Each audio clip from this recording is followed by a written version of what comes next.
Most cybersecurity jobs are super easy, and I'm being completely serious about this. It's to the point that I firmly believe that almost anyone can do it. And I say this as someone who has worked in this field for over a decade in multiple Fortune 500 companies and the US government. Now, this is something that the gatekeepers really don't want you to know. In fact, if you check the comments on this video, I'm sure I already triggered a lot of them. But Ryan, if cybersecurity jobs are so easy, then why is it so difficult to get in the field? And that is exactly what I'm going to address in this video. Now, first of all, a quick disclaimer. I am not trying to trivialize the hardships that you're experiencing right now trying to get into this field in the current job market. This is absolutely the hardest part. And now a lot of that is due to the oversaturation that we're seeing at the entry level. It's because everyone that is trying to get the job is doing the same stuff. Their resumes look identical. They have the same certifications. They're all doing all this intense training on like Hack the Box and all this stuff. And that is why it's so hard to break in to get your initial opportunity. It's why you're met with this situation where everyone has all this training, all these accolades, but no actual experience. They're all fighting over these entry-level jobs, their entry point in. But what I am saying in this video, absolutely, is that once you get past that and you land your first job in this field, what you're going to be tasked with doing on that job is actually going to be super easy. Now, this is something that you're probably hearing this, you don't believe it, right? So I'm going to pull up on screen right now what one of my clients had to say that I had helped get into the field recently as his first job as a pen tester. And by the way, he got that job straight out of college, didn't have to go into help desk first or IT first as I had to when I didn't have a mentor. He went straight into pen testing, and this is what he's saying. Now, his company recently had a breach. This is a major US company. I don't want to dox it or give it away, but they had a security breach that came up just the other day. And when he found out the reason for the breach, as you see on the screen, this is what he had to say. He's really shocked about just the level of competency that you see in the field. And I've had the exact same experience in talking to a lot of my friends, colleagues, and stuff in the field. They've shared with me many stories like this as well. It's far from an anomaly. Now, you might be hearing this and find it really hard to believe. So what I'm going to do is go ahead and pull up a screenshot here of one of my private chats. I blurred out the guy just for his own privacy, but he was a client of mine that I had helped get a job in data loss prevention and cloud security analyst. And he was expressing here just how surprised he was of how easy the job is relative to what he was expecting going in. And this is far from an anomaly. This is a very common thing. You know, I even say here in the chat, if you see the green text, that's me. I was like, yeah, I'm trying to tell people this, but no one seems to believe me. And yeah, I've heard multiple people, not only in my community, but even, you know, friends that I've had in the field and coworkers and stuff. We've sat around and we expressed just like how misleading it is that everyone thinks that the job is going to be so difficult. It's going to be such an elite thing. And then they get in the job and they're like, wow, yeah, this is actually not that technical. And actually he expresses here that he felt that his help desk job was more difficult. And in some ways there is truth to that, because what I found is that as I've got higher level jobs, that the working conditions increased. I found that one of the most cumbersome jobs I've ever had was my first job in IT. I had to be on call sometimes, you know, and, you know, things were breaking all the time. Someone would, you know, delete a bunch of critical company data because I did backup and recovery, and they'd be panicking, they'd be freaking out. They'd be like DMing me, and like, you know, in the office, they'd be like showing up at my desk, like, can you please fix this? Can you please fix this? And you would either be their greatest hero or their, you know, their sworn enemy if you couldn't restore the data for whatever reason. And so that was really cumbersome. That was a lot harder than my first pen testing job, most certainly, I would say, in many regards. So that is a common sentiment. So I wouldn't glaze over this comment either. There is a lot of truth to that. Now, by far, one of the most crucial things that you need to understand is that most of what you see online is not at all an accurate representation of what a real cybersecurity job is actually like. What I mean by that is when you go online and you see all this elite hacking and all these people that are super smart, super skilled, you're actually only looking at, let's say, the top 5% of this field, of this industry, because there's a lot of people in cybersecurity. We're going to look at some data around this here in a second. And even though another disclaimer here, that even though these hard cybersecurity jobs definitely do exist out there, we have to understand this is more so in the senior level roles. And overall, it is a very small percentage. As you know, the person I'm making this video for, the people that are trying to get into the field, people that, you know, like you, that are in the trenches right now, trying to land their first job in cybersecurity. Let me just tell you right now, spoiler alert, the first job that you you land is not going to be anything like this. It's not going to be like this super elite hacking. Those jobs totally exist. And I'll kind of share with you my progression and how, my situation changed and my job situation has changed as I became more senior in the field. But as your first job, it will be nothing like your most senior job will eventually be. And another thing is the vast majority of cybersecurity professionals, they don't do these niche hacking platforms that you're obsessed with, and they're still getting jobs. Things like Hack the Box and stuff, they're not actually doing that. Meanwhile, you're grinding it out. You're doing box after box on Hack the Box. You have like a list of like 5 certifications that you're going to pursue, and you're going to, basically spend like multiple years if you have to, just grinding out cert after cert, because then you'll be ready. Then you will be an elite hacker, and there's no way you can possibly fail to land a job, right? Well, let me just tell you, spoiler alert, most people in the field never touch Hack the Box. And before you get all mad at me and say, you don't know what you're talking about, blah, blah, blah, blah, blah, you have to understand you are in an echo chamber, okay? What do I mean by that? You are in the trenches. Like I said, you are doing everything in your power, and why wouldn't you? You really want to get this job in cybersecurity, so you're immersed in this space. You're immersed in these communities. You're in all these Discord channels. You are watching YouTube videos about certs, about upskilling yourself. You are, you're really passionate about what you're doing. Most people in this field, and you'll see this when you land your first job, most people in this field are not passionate about cybersecurity. Yes, passionate people exist, but they are not the majority. And so if you think about everyone in cybersecurity, and I'm going to pull up some data on the screen right now. This data I found through doing searches on Google, as well as asking some LLMs and stuff. And yes, there's caveats. This data is probably not 100% accurate. It's definitely not 100% accurate. This is a tough metric to track, but just off the cuff, the estimates of, what some of these results are, they could be surprising to a lot of you guys. For me, I would say it's not too surprising, because if you really stop and think about all the people in cybersecurity, remember, cybersecurity is very broad. It's extremely, extremely broad. There's a lot of things you can do in cybersecurity. There's a lot of people in the field. And the reality is that most people are not even doing a lot of the platforms that you're doing. They're not doing Hack the Box. If this data is to be believed, then only approximately 1 to 5% of all cybersecurity professionals globally have meaningfully used Hack the Box ever before.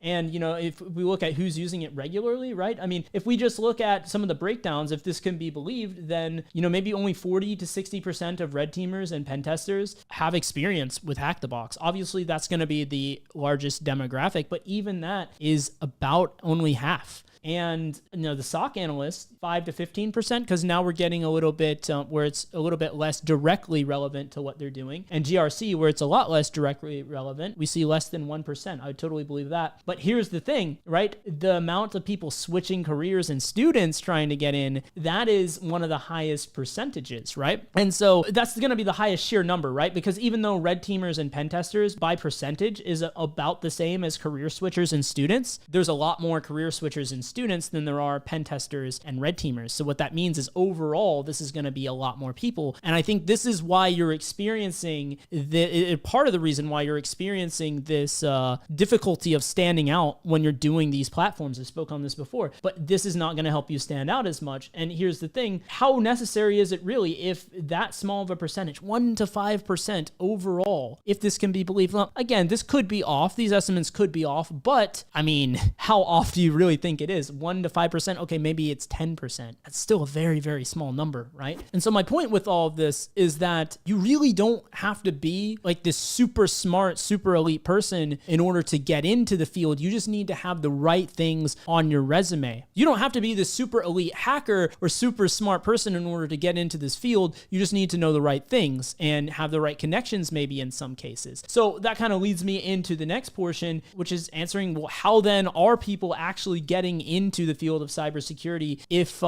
lot of them have never done Hack the Box before, and you were made to believe that this was the way, is certs, Hack the Box, cert. Well, there's many paths into cybersecurity actually. And the thing is, not all these paths are easily repeatable, nor are they created equal. So for example, a lot of people, the way they got in was just knowing the right people, just networking, maybe they happened to have a friend that, their uncle or something worked at a company in cybersecurity, want to give them a chance, want to give them an opportunity, right? And here's another thing as well. Maybe they were, able to leverage things like DEI or maybe even their gender in order to get an advantage, and someone else, maybe someone was attracted to them, right? I knew, a quick story here is I remember I was trying so hard to get into the red team at my first job. and I was networking with the people there and stuff like that. And I was a lot more skilled than the girl that was also on my team, on my pen testing team, that also wanted to get into red teaming. She was a lot more new, a lot more green. But because the red team lead found her attractive, this guy that was like in his 40s, and she was like a young girl in her 20s, well, guess what? Guess who got the opportunity?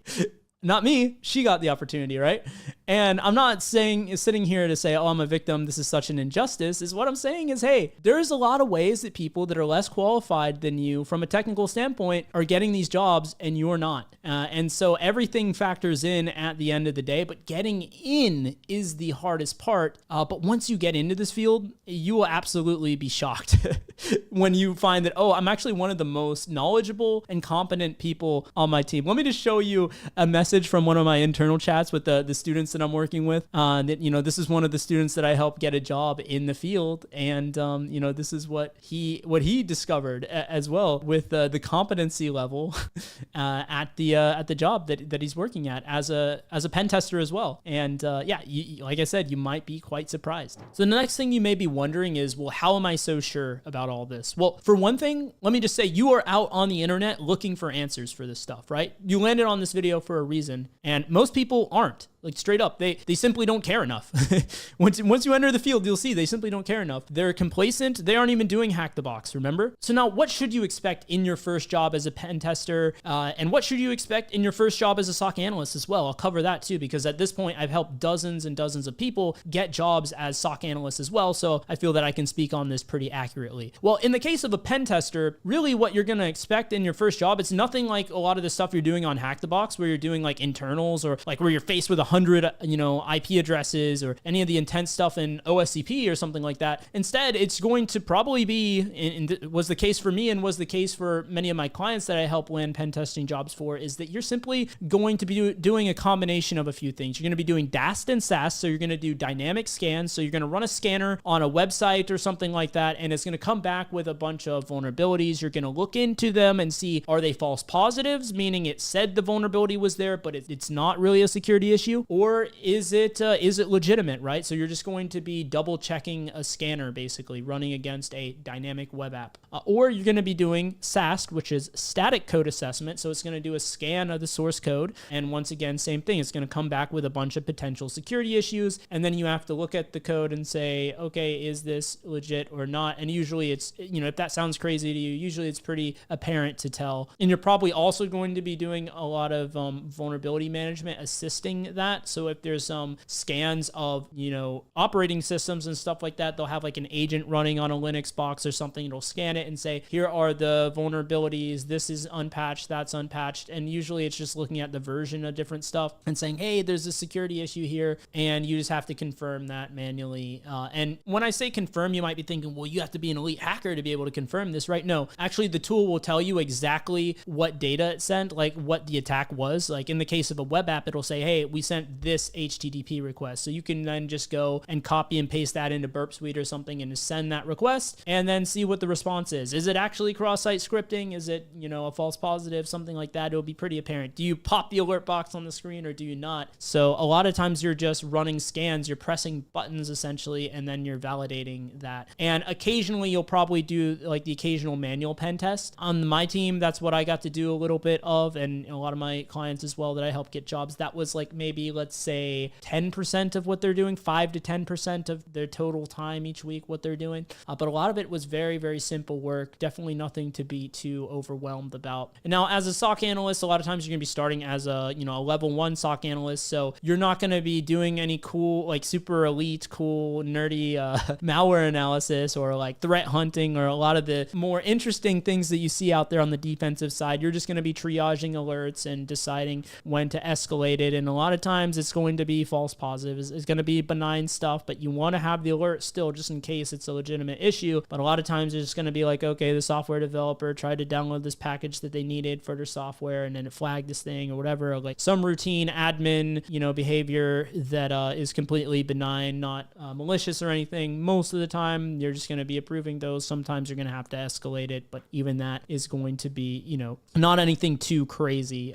Definitely something that is a lot easier than than the craziness that you're seeing when you go online and you're looking at researchers and elite hackers and things like that, right? And so the interview will also likely be a lot more difficult than the actual job as well. So the interviews can be quite tricky as well, which is why I definitely spend a lot of time helping my students with that aspect. So naturally, you might be wondering, should you even bother with platforms like Hack the Box and all these certifications and stuff like that if the job is really that easy? Well, I would say that in the beginning, you need to focus on the right things that are going to land you the job. So there's shortcomings that I'll get to in just a second with platforms like Hack the Box Academy and everything. But I would say overall, yes, you should bother with it because it's great for upskilling yourself, but don't purely rely on it and see it as like this golden ticket to landing a job. If you just try to do that, you're going to have a lot of very crucial gaps in your knowledge and crucial gaps in your hireability. And if you do want to eventually reach the point where you work alongside a bunch of qualified people and everyone is actually super competent on your team, filling these knowledge gaps are going to be absolutely crucial for making that happen. So just as a quick story that I promised in the beginning, as I moved through my career and I eventually landed my most recent 9-to-5 job a few years ago at Dell, that was a senior role. There were 26 pen testers on the team. Everyone was senior level. There were no entry level people and everyone was super qualified. That was the best team by far that I worked on. And it was a joy to work there. I got to be honest. It was really great beyond some of the, let's say, management decisions that were made and some of the heavy-handed tactics that were happening high up the chain. But my team itself, I absolutely loved working with those folks. So that was great. Now, the thing is, before that, in all the previous jobs, I had to work alongside many incompetent people. The vast majority were incompetent. Before that, it wasn't until I got to that senior level. And the only reason I was able to get to that senior level was I continuously kept upskilling myself by using these platforms and, finding ways to patch the gaps that I had in my knowledge. So now how can you actually patch and fill these gaps up? Well, you'll definitely want to reach out to people that you know to offer some kind of cybersecurity service to them so you can put that on your resume, because the biggest gap that you're going to have if you're only relying on certs and like Hack the Box Academy and stuff is you're not going to have any actual experience to showcase on your resume. So you're going to want to go out of your way to make that happen. If you can't land a job right now, then you got to make a job. You got to make that experience. You got to will it into existence, right? And the other thing that you're really going to want to focus on is you need a very structured portfolio, because you might be doing the right things, but you're just not maximizing your ability to showcase that, to present that, to show that you're actually doing this stuff and putting in this hard work, right? And so I would recommend to reach out to a cybersecurity professional, someone you might know in the field, get their feedback, whether it's through cybersecurity reports or something else, projects, things like that